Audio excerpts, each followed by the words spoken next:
अस्सलाम वालेकुम जी। मेरे नाम रिफत है। तो मेरे पिछले साल खिडौने मिल गए सन 7000 के। मैंने खिडौने मिले सन तो मेरे को खिडौने थोड़े सारे ने। जे मैंने अगर फिर मिल जान खिडौने तो मैं शादियां ब्याहां का सीज़न आ गया, मैं फिर चला लेनी। मेरा खामद मजदूर आवे, मेरे छोटे छोटे बच्चे ने, मैं अपने मियाँ का हत्थ मंडाना चाहनी हाँ।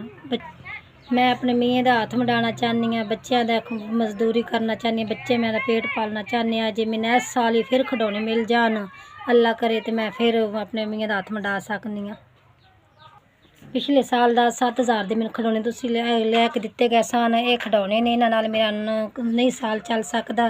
जे अल्लाह करे मैंने फिर मिल जान तो मैं अपने मियाँ का हत्थ मंडा सकनी हाँ, बच्चों की रोजी कमा सकनी हाँ।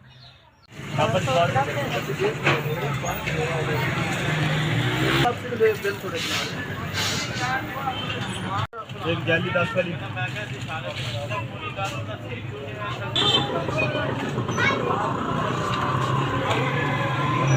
राम में गए ये ना होता।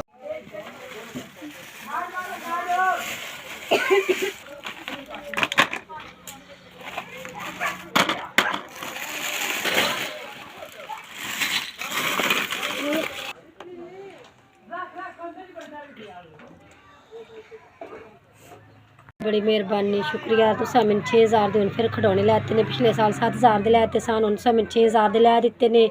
मेरे बच्चों का निज़ाम शुक्र है मैं चला लाँगी, कि मेहनत मजदूरी करके शादियों का सीज़न आ गया वे। तो बड़ी बड़ी मेहरबानी, शुक्रिया। भला होवे अल्लाह सुख दे। मैंने 6000 के खिडौने लै दिते ने। अगे मेरे को थोड़े सारे खिडौने सन पिछले साल के, मेरे को ज़्यादा हो गए। मैं अपना शादियों का सीज़न कमा लवां दी, चलो बच्चों का इस्तकबाल बन जाएगा, बच्चों जोगी मैं रोजी रोटी कमा लां दी।